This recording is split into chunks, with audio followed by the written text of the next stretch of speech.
বিথি আমার কথা শোন। বিথি আমাকে নিয়ে যা, আমার ছাড়েন।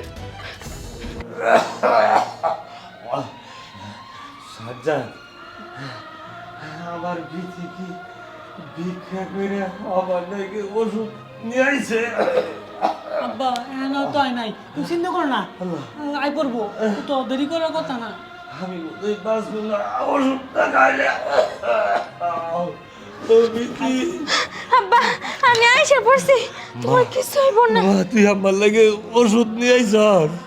না আব্বা, আমি তোমার লেগে ওষুধ আনতে পারি নাই, আজকে কামই হয় না এত। আব্বা আজকে কি হয়েছে জানো? আজকে না তোমার ওই বেইমান মাইয়াটার লগে দেয়া হয়েছিল রাস্তায়। চুপ কর, চুপ কর। ওই নিমক হারামের কথা আর একবারও মুখ দিয়ে নিবি না, যাতে আমার কানে মধ্যে না যা। ওই পাপি, ও খুনি।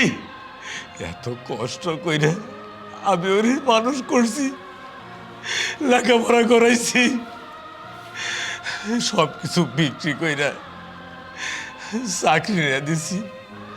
আর এই চাকরির টাকা ঢাকা নিয়ে আরাম করে কোনো খোঁজ খবর নাই না। 2-3 বছর কোনো খোঁজ খবর নাই। বাপ মা বইয়ের কি অবস্থায় আছে, আর এই চিন্তে তোর মা ইষ্ট করে মারা যা। কিন্তু মা মা আমার শরীর এরকম কেমন করতেছে, ঘামে উঠতেছে, আমি উঠই মারা যাবো।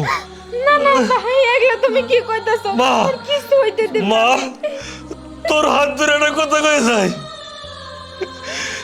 সব বাবাই মৃত্যুর আগে সন্তানের করে ফরজ কামটা কইরে যা।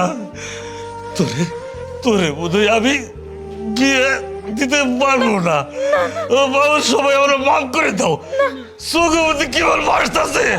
আল্লাহ লা ইলাহা ইল্লাল্লাহ।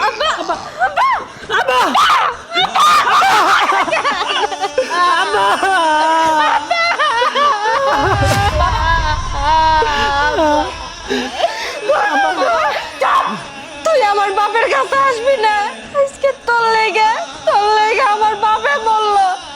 তোর যাওয়ার কথা শুনে আমার মা মরছে, তোর আসার কথা শুনে আমার বাপে মরছে।